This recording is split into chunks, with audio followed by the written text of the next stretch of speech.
Vladimir Putin आज 73 वर्ष के हो गए हैं और उनके जन्मदिन के मौके पर आज हम एक छोटा सा विश्लेषण पुतिन की पर्सनैलिटी को डिकोड करने के लिए करेंगे।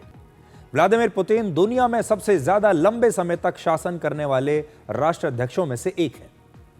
पुतिन पिछले 25 साल से रशिया के प्रधानमंत्री या राष्ट्रपति के पद पर लगातार बिना ब्रेक के बने हुए हैं। रशिया के इतिहास में सबसे ज्यादा समय तक शासन करने का रिकॉर्ड जोसेफ स्टालिन का है। उन्होंने 29 वर्ष तक शासन किया था और वर्ष 2030 में जब राष्ट्रपति पुतिन का 5वां कार्यकाल समाप्त होगा तब वो इस मामले में स्टालिन को भी पीछे छोड़ चुके होंगे। उन्होंने अपनी उम्र में बहुत पहले ही ये सीख लिया था कि किसी भी नेता के लिए अपनी छवि की ब्रांडिंग करना बहुत जरूरी है और इसीलिए उन्होंने अपनी ब्रांडिंग के लिए मीडिया का काफी इस्तेमाल किया। इस दौरान उन्होंने अपनी छवि एक फिट और सख्त प्रशासक की बनाई। आपने उनकी ऐसी बहुत सारी तस्वीरें देखी होंगी जिसमें वो अक्सर जिम में वर्कआउट करते हुए नजर आते हैं, बिना शर्ट के घुड़सवारी करते नजर आते हैं, कभी वो बाइक चला रहे हैं, कभी ट्रक चला रहे हैं, कभी मार्शल आर्ट्स और कभी जूडो की प्रैक्टिस वो कर रहे हैं।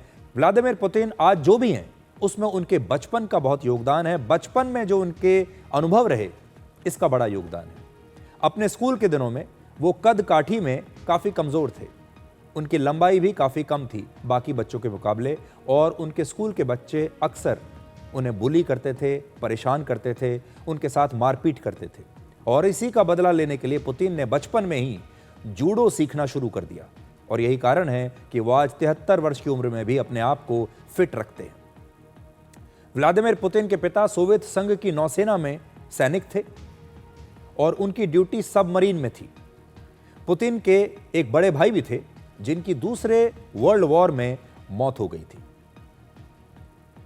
चौथी चीज जो व्लादिमीर पुतिन की जो खास है वो ये कि पुतिन बचपन से ही वहां की खुफिया एजेंसी केजीबी में भर्ती होना चाहते थे और जब वो कॉलेज में पढ़ते थे तभी केजीबी ने उन्हें कॉलेज से ही सीधे अपने संगठन में भर्ती कर लिया था और इसके बाद वो सोवियत संघ के सबसे सफल केजीबी एजेंट्स में से एक रहे और वर्ष 1991 में सोवियत संघ के टूटने के बाद केजीबी को भंग करके जिस नई इंटेलिजेंस एजेंसी का गठन किया गया वो 1998 में व्लादिमीर पुतिन उसके भी अध्यक्ष रहे।